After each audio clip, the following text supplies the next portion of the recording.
Episode की शुरुआत में हम लोग एक स्पेसशिप देखते हैं जो कि अर्थ की तरफ बढ़ चली आ रही थी। और तभी हम लोगों को गोकू का नया घर दिखाया जाता है। और गोकू जंगल में जाकर पेड़ काट रहा था और तभी वहाँ पर चीची आ जाती है जो कि गोहान को पुकारने लगती है। हमें यहाँ पर लगने लगता है कि चीची ग्रैंडपा गोहान को पुकार रही है, लेकिन गोकू ने तो अपने ही बेटे का नाम गोहान रख दिया था। और तभी गोकू चीची के पास आकर उससे पूछने लगता है कि क्या इतनी सारी लकड़ियाँ खूब रहेगी गर्मियों के लिए। जिस पर चीची उससे पूछने लगती है कि हाँ, इतनी सारी लकड़ियाँ काफी रहेंगी, लेकिन क्या गोकू तुमने गोहान को कहीं पर देखा है। और गोकू कहने लगता है उसने काफी समय से गोहान को नहीं देखा, जिसके चलते वो गोहान को जंगल में ढूंढने के लिए चला जाता है। सीन शिफ्ट हो जाता है और हमें एक किसान दिखाया जाता है जो कि अपनी फार्मिंग का काम कर रहा था। और तभी वो देखता है कि उसके खेत के ऊपर से एक स्पेसशिप जा रही थी और कुछ ही दूरी पर जाने के साथ ही वो स्पेसशिप उसी के खेत के अंदर क्रैश हो जाती है। अब उसके खेत के अंदर एक काफी बड़ा सा ब्लास्ट हो चुका था और वो आदमी भी उस जगह पर जाने लगता है। और जैसे ही वो आदमी उस जगह पर पहुंचता है तो वो देखता है कि उस जगह के बीच में एक स्पेसशिप पड़ी हुई थी जिसने उसके खेत के अंदर एक काफी बड़ा सा गड्ढा कर दिया था। और तभी हम लोग देखते हैं कि उस स्पेसशिप के अंदर से एक बंदा निकलता है और इस बंदे का नाम है रेडिट्स। रेडिट्स ने अपनी एक आंख की तरफ एक चश्मा पहन रखा था और इस डिवाइस का नाम है स्काउटर। और स्काउटर एक ऐसा डिवाइस है जो कि किसी भी जिंदा चीज के अंदर की एनर्जी को बता सकता है। रेडिट्स अब अचानक से उस फार्मर के सामने आ जाता है और वो उसका पावर लेवल चेक करने लगता है, लेकिन फार्मर के अंदर तो जरा सी भी स्ट्रेंथ ही नहीं थी, जिस वजह से स्काउटर उसका पावर लेवल एकदम 0 बताता है। और अब वो फार्मर कांपते हुए कहने लगता है कि अगर तुम जरा से भी मेरे नजदीक आए तो मैं तुम्हें गोली मार दूंगा। तभी रेडिट्स कहने लगता है कि इस हथियार के साथ भी तुम्हारी ताकत बिल्कुल ना के बराबर है और इसीलिए तुम मेरा कुछ भी नहीं बिगाड़ सकते। रेडिट्स अब चलते हुए उस फार्मर की तरफ जाने लगता है, लेकिन तभी वो फार्मर उसे गोली मारकर शूट कर देता है। लेकिन तभी हम देखते हैं कि रेडिट्स ने तो उस गोली को अपने ही हाथ के अंदर पकड़ लिया था और रेडिट्स अब उसी गोली को फार्मर की तरफ दे मारता है, जिस वजह से उस फार्मर की वहीं पर मौत हो जाती है। और तभी रेडिट्स अपने स्काउटर पर देखने लगता है कि यहीं कहीं आसपास में एक काफी ज्यादा पावरफुल इंसान मौजूद है। तभी रेडिट्स कहने लगता है कि ये पावर लेवल जरूर कैकरॉट का होगा। आखिर इतने सालों तक धरती पर रहने के बाद भी उसने आखिर इस जगह को तबाह क्यों नहीं किया, और अभी मैं उसके पास जाकर उसे इस चीज की याद दिलाता हूँ। रेडिट्स अब हवा में उड़ जाता है, जिसके बाद सीन शिफ्ट होता है और हमें गोहान दिखाया जाता है। गोहान अब जंगल में खो चुका था और चिल्लाते हुए अपने डैड को पुकारने लगता है। गोहान के सामने अब अचानक से एक तितली आ जाती है, जिस वजह से वो रोना बंद कर देता है। लेकिन अब गोहान तितली के पीछे लग चुका था। वो उसे पकड़ने के लिए जाने लगता है, लेकिन तभी वो तितली फिर से उड़ जाती है। और फाइनली काफी सारी कोशिशों के बाद गोहान सोच लेता है कि तितली उसके पकड़ में नहीं आने वाली, जिस वजह से वो फिर से अपने डैड को ढूंढने लगता है। और अचानक से गोहान को झाड़ियों के बीच में से कुछ आवाज आने लगती है और गोहान चिल्लाते हुए पूछने लगता है कि क्या डैड ये आप हो। लेकिन तभी झाड़ियों के बीच में से एक शेर बाहर आ जाता है जो कि गोहान को खाने के लिए पीछे पड़ जाता है। लेकिन गोहान को समझ आ चुका था कि अगर मैं मरने की एक्टिंग करूं तो ये शायद मुझे नहीं मारेगा, और इसी वजह से गोहान जमीन पर लेट जाता है।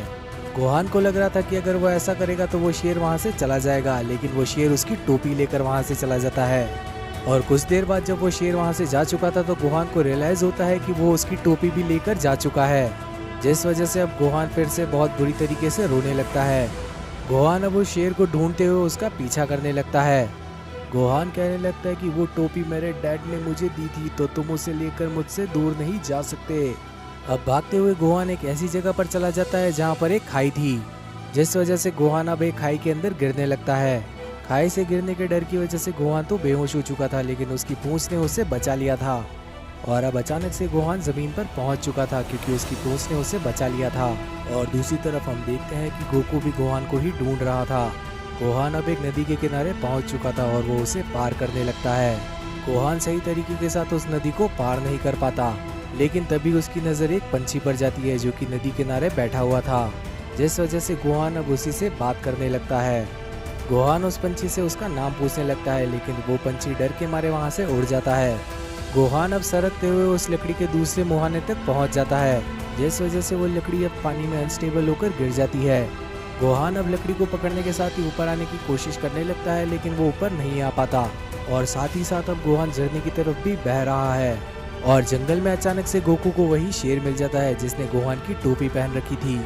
गोकू अब उस शेर से पूछने लगता है कि क्या तुमने गोहान को देखा है, लेकिन गोकू की ताकत सेंस करने के साथ ही वो शेर वहीं पर उस टोपी को छोड़कर भाग जाता है। और दूसरी तरफ गोहान अभी भी उस बहाव के अंदर बहे जा रहा था। गोहान चिल्लाते हुए कह रहा था कि डैड मुझे बचा लो। और तभी वहाँ पर गोकू भी अपना फ्लाइंग नंबर्स लेकर आ जाता है। गोहान अब छलांग लगाने के साथ ही एक पेड़ की डाली पर बैठ जाता है और अचानक से गोकू उसे ढूंढ लेता है और अपने फ्लाइंग नंबर्स से उसके पास आ जाता है। गोहान बताने लगता है कि मुझे नहीं पता कि आखिर मैं यहाँ पर कैसे आ गया डैड। और गोकू भी यही सोच रहा था कि इसे तो झरने में गिर जाना चाहिए था, आखिर ये ऊपर फिर से कैसे आ गया। और यहाँ पर गोहान को भी नहीं मालूम चला कि आखिर वो यहाँ पर कैसे आ गया, क्योंकि उसकी आंखें बंद थी। गोहान अब गोकू को बताने लगता है कि मैं तो जंगल में सिर्फ दोस्त बनाने आया था।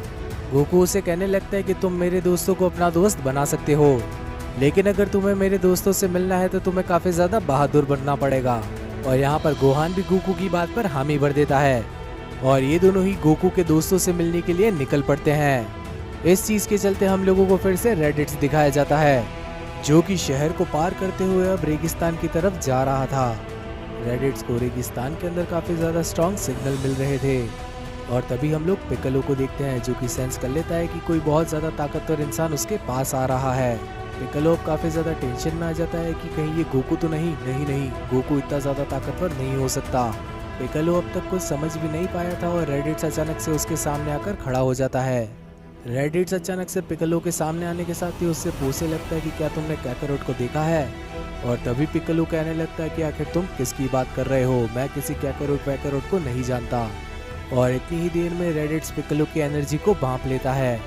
पिक्कोलो का पावर लेवल 350 और 300 के बीच में था। और तभी रेडिट्स कहने लगता है कि ये मच्छर तो मेरा मुकाबला भी नहीं कर पाएगा, इस गधे का पावर लेवल तो काफी ज्यादा कम है।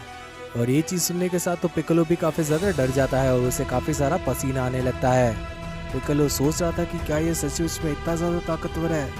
पिक्कोलो अब रेडिट्स को धमकाते हुए कहने लगता है कि चला जाए यहाँ से, वरना तेरे लिए बिल्कुल भी अच्छा नहीं होगा। और अचानक से पिक्कोलो अपनी एनर्जी बॉल को रेडिट्स के ऊपर फेंक देता है, लेकिन रेडिट्स को उस ब्लास्ट से जरा सा भी फर्क नहीं पड़ा था। रेडिट्स के शरीर पर एक भी खरोच नहीं आई थी। पिक्कोलो ये चीज देखने के साथ ही काफी ज्यादा हैरान रह जाता है। और तभी रेडिट्स कहने लगता है कि अब तो तेरा गेम बजाना पड़ेगा।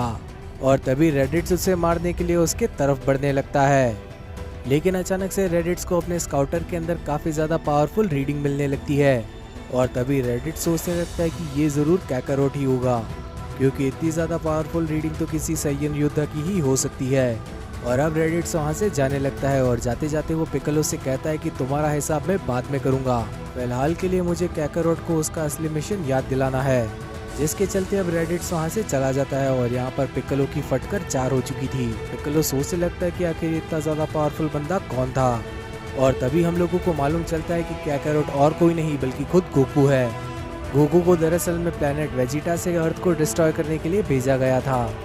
सभी साइयन योद्धा कुछ ऐसा ही करते हैं कि वो किसी प्लेनेट को तबाह करने के लिए उसका कॉन्ट्रैक्ट ले लेते हैं और उस प्लेनेट पर वो अपने बच्चों को बिठाने के साथ ही स्पेसशिप के अंदर भेज देते हैं। और जैसे ही वो बच्चा बड़ा होता है तो वो उस पूरे प्लेनेट को ही तबाह कर देता है और फिर वो प्लेनेट उनके क्लाइंट को दे दिया जाता है।